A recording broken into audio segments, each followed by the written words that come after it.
लड़की से लागत हो रही बा लड़किया के पति का करत रहे के शादी के बाद भी गर्लफ्रेंड पटावत रहे। औरतिया भी ये करतिया जब जब अपना पति के कहतिया नो कि सुनी कहो लिपस्टिक घट गई बतानी जाई ना बाजारे से ले आई। चुप रहा अभी। तो उनका पति कहते रहे के सुना है लिपस्टिक का करबू हम ही नु देखा चुपचाप घरे रहा कोई जरूरत नहीं है लिपस्टिक लगाला से। मेहरारू बड़ा परेशान बारी देखा तरी तब तक अचानक उनका एगो लड़का से प्यार हो जाता। प्यार होता बॉयफ्रेंड से कहते रहे के बाबू सुनो ना बोलो ना फोन का रिचार्ज खत्म हो गया है बाबू सोना मेरा जान मेरा हार्ट बीट बोला जाता है सेना जी कि फोन का रिचार्ज खत्म हो गया थोड़ा फोन रिचार्ज कर दो। उसका बॉयफ्रेंड देखता है कि अरे मेरी बाबू का फोन का रिचार्ज खत्म हो गया है। हाँ भीगते रहिए जैसे देखता है कि रिचार्ज खत्म हुआ है तुरंत जाकर के आईफोन ला के दे देता है एप्पल का। लड़की देखती है बड़ी खुश हो जाती है कि भाई बड़ा दिलदार बॉयफ्रेंड है मेरा बड़ा दिलदार। हाँ वही वाला गाना बड़ा दिलदार यार है। अपने सखी से कहती है कि सखी देखो पति से कोई फायदा नहीं है ना। आजकल के जो अपने बॉयफ्रेंड होते हैं ना बड़ा दिलदार होता है ना जी। हाँ जी प्यार के कैले बा सब अच्छा सब लोग पासे बने लोग अच्छा बात बा दिल है भाई मानता नहीं है क्या करिएगा। तो औरतिया अपना सखी से कहती है का पति और बॉयफ्रेंड के बारे में जो कि इस गाने का डिमांड था उस गाने के लिए बहुत बहुत धन्यवाद। ये मेरा ही गाना है अरे तोरे नियर यार रहता है कि मौला के हौला में फिल्म देखावेला आ दिल्ली शहरिया में हम के घुमावेला। वाह क्या नाचते हैं। आ तखिया में नीमन खाना बाहो मोरे दीवाना आ बनावे रोज हमरो इज्जत राखे। सखिया आगे कहतिया आ तो गोदी में सुताई हाँ मया बनाई यार के आ बहरी सुताई अपना भादरा के।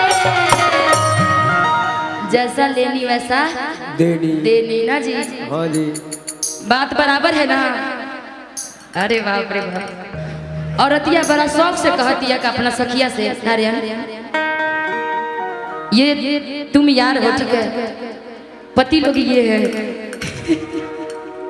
गोदी में सोना है ठीक है कैसे सोओगे पकड़िएगा दे दीजिएगा। आइएगा म्यूजिक के साथ में। मौला के हौला में फिल्म देखावेला दिल्ली शहरिया में हम के घुमावेला। मौला के हौला में फिल्म देखावेला दिल्ली शहरिया में हम के घुमावेला। आगे कह दिया पत्निया का कहती है खियावे नीमन खाना बाहो मोर दीवाना खियावे नीमन खाना बाहो मोर दीवाना आ बनावे जो हमरो आगे। अब आप लोग को याद हो गया होगा बानो तो सखिया क्या कहती है कि गोदी में सुताई नहीं नहीं नहीं इन लोगों से सुनना है कि गोदी में सुताई हाँ अब बहाना सुताई अपना। याद हो गई दिमाग में चढ़ गई मानना पड़ेगा। अब ये डिसाइड कर लीजिएगा कि कौन यार है कौन बता रहे दोनों डिसाइड कर लीजिएगा। और अतिया कहतिया का आता गोदी में सुताई हमया बनाई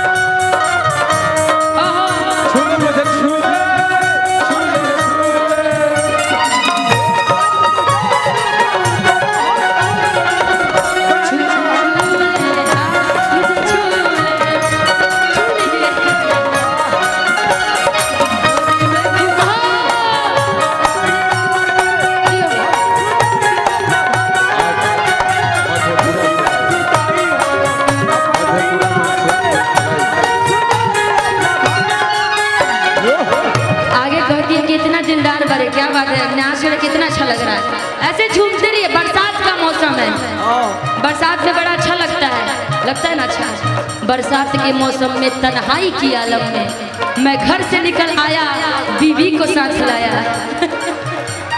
अरे गर्लफ्रेंड हो तो गर्लफ्रेंड भी ले लीजिए। मजे के साथ में, मजे के लिए आप लोग आए हैं, एकदम मजे एंजॉय करते रहिए। हाँ, एकदम झूमते रहिए। और अतिया कह दिया का नया नया हम के पिन्हावेला साड़ी,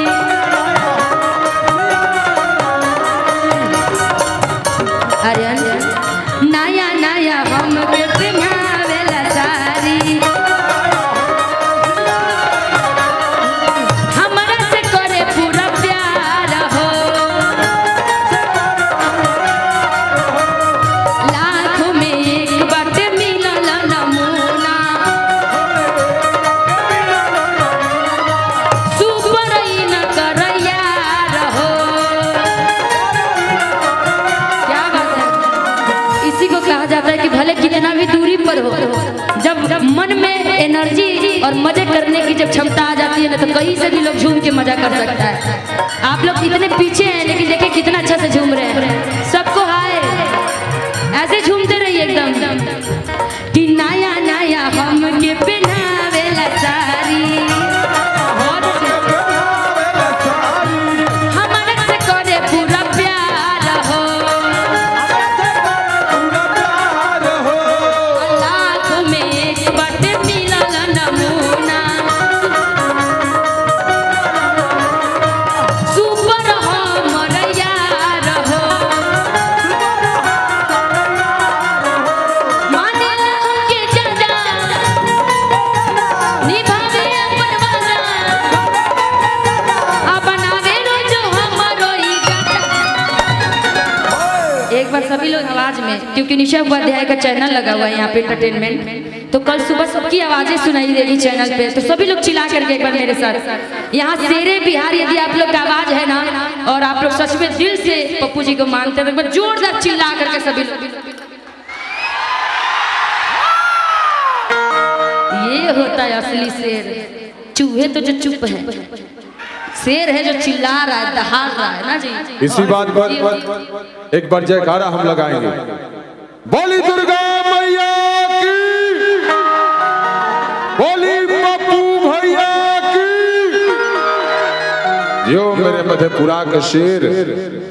आइए निशा, हमें लगा कि अभी कैसा गाना चल रहा था, आके के पर दुर्गा मैया के जयकारा लगाने लगे। हमें सोचा कहीं दुर्गा जी नाराज ना हो जाए। नाराज नहीं, ये माँ की कृपा से आयोजन होता है, उन्हीं की कृपा से आयोजन होता है, तो उनका नाम जरूरी है। नरमुंडा जी, आप चाहे तो कुछ भी हो सकता है। और मेरे साथ सभी लोग चिल्ला के एक बार बोलेंगे, चिल्लाएंगे ना कि घर में सुताई हम अपनाई, बाहर सुताई अपना भतरा के,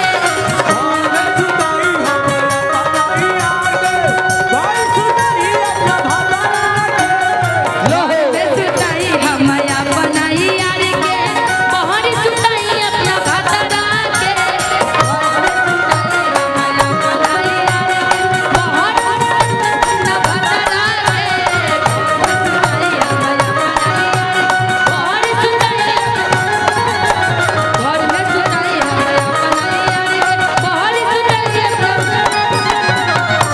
घर में सुताई हम अपना यार के, अब बाहर सुताई हम। लव यू, क्या बात है।